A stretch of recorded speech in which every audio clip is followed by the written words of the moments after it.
Hello, friend. Welcome back to our daily bread, where our goal is to keep it simple and steward our bodies with real food, real nourishment in a real messy and bustling kitchen. Thank you for being here. Today we're making butter, and it starts with going to the local farm and picking up 4 gallons of milk. So at our local farm, we get our milk in half-gallon jugs.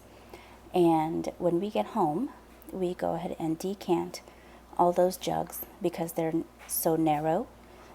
We go ahead and decant them into wide mouth half-gallon jars. And then we just let it sit in the fridge for a couple of days. And this way the fat separates from the rest of the milk and floats to the top.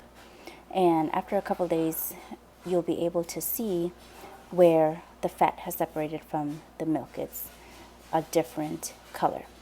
So to start making butter, we have to skim that cream off into a separate container. So the very top of the jar will be the heaviest, the thickest cream. And that is what I use to make butter with.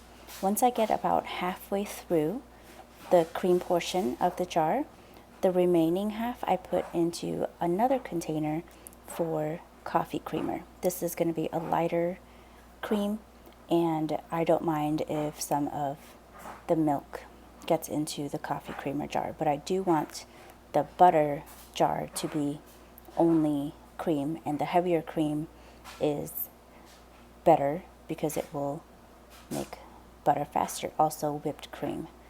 So with 4 gallons of milk, I usually end up with 2 quarts of the heavy cream to make butter, and then that middle jar is going to be for coffee. It's rare that I'm able to skim the cream and make butter on the same day. So usually what I do is I'll just put the containers of cream back in the fridge, and when I have time, I will pull them out and then make butter. And to begin with, I just pour it into a blender jar, and I will turn it on a medium speed. I don't want to go too fast because I don't want to miss the moment where the butter fat separates from the buttermilk, and it'll just get reincorporated that way, and then it'll be harder to actually harvest the butter. Because the cream is so thick, I do have to stop the blender a few times and shake it up, and just keep doing that until I can see the butterfat starting to separate from the buttermilk, and I'll show you at that point. You'll be able to see exactly when that happens.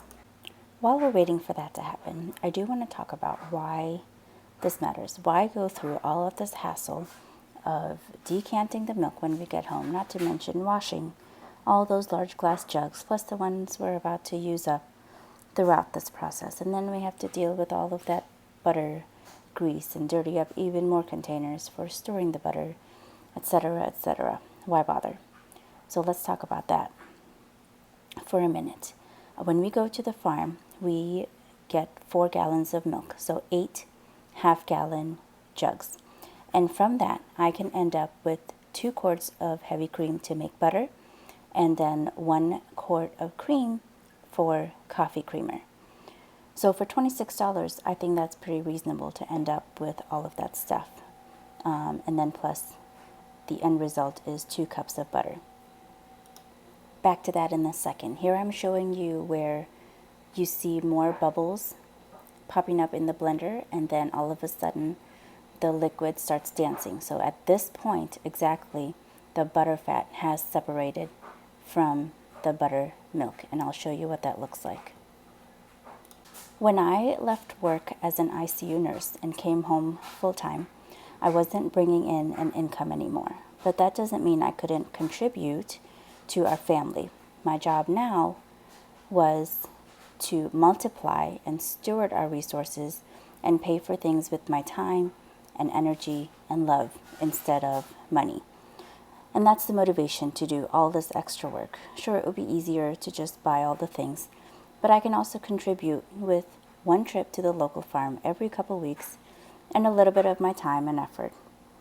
Plus, it's also a family effort. Most of the time, my husband takes the kiddos to the farm so they see firsthand where their milk comes from and then witness how that milk becomes butter and chocolate milk and a snack and yogurt and all the things that we use milk for. Our oldest is usually in charge of the dishes, so he also contributes with his time and effort. And I think that prevents overconsumption and taking things for granted. We have more respect for what we consume, and we don't waste as much because we know how much effort has gone into providing that nourishment for us. And speaking of waste, I think it's also important to keep track of the amount of things that leave our home and the things that we throw away. Because even if certain things can be recycled, a lot of them end up in the landfills. And then the recycled things still require lots of resources and energy to do so. And every time we get rid of something that we've paid for, it's like throwing money away. So whenever we can manage something at home, I think it's prudent to do so. We don't do a perfect job of this either, but it is something that we have been working on. I have no desire to ever homestead or own dairy cows or chickens or have a large garden, but my family does value nourishment, and we'll outsource those jobs to local farmers who are good at it, and we're grateful for the work that they do. So even though this seems like so much extra work, I think in the long run it ends up adding more value to our lives. Okay, thank you for coming to my TED Talk. Let's get on with the tutorial, shall we? Okay, as you saw, I went ahead and poured out the contents of the blender through a cheesecloth and a strainer, and you'll see in the bowl the remaining buttermilk. Now that is technically skim milk, so I would use that for baking or for whatever I need milk for. As far as the butter goes, at this point, I'm going to go ahead and wash it with cold water because I want to try to get as much of the buttermilk out of it as possible. So there's that remaining buttermilk or skim milk. Then I'll go over to the sink, and what I'm looking for is for the water to start getting clearer and clearer. And we're not going for perfection here, it's just good enough that I can put it in the freezer. We're not storing this long term, so I don't really worry about it too much. But you'll see that I do end up rinsing it a few times, and that water becomes less and less cloudy.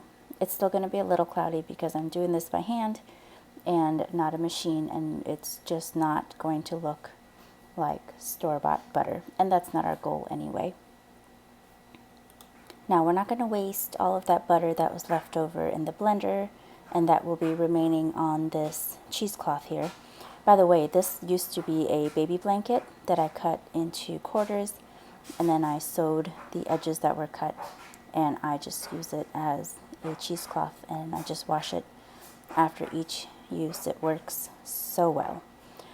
Anyway, once I get rid of all of this butter and put it into the containers to go in the freezer, I will go ahead and rinse out that cheesecloth with hot water so that the butter kind of melts into the container in the bottom, and then I will go ahead and pour that back into the blender, and we will make some iced coffee. Here I'm showing you how I store my butter. I just use these reusable containers, and I get about 8 ounces per little tub, and I will get 2 of those and store them in the freezer. When I'm done with this part, I'll go ahead and use the same blender to make coffee. Usually I would make a matcha latte, but my husband was home this day, and so I made us 2 iced coffees, and all I did was rinse out that cloth with some hot water to get the rest of that butter off of there, and I poured it in the blender and tried to get the sides of the blender cleaned up so that it could end up in the coffee. And then I did add a little bit of protein powder, and it was just a lovely afternoon pick-me-up. The baby was still napping, so we actually got to enjoy our iced coffee uninterrupted for a couple of minutes. It was lovely. Well, I hope that was helpful to see the process. I know that for me, videos are helpful to get an idea of how to do certain things, but it's always better to learn in person. So if you're local to me, I am happy to walk you through it in person. Until next time, God bless you, friend.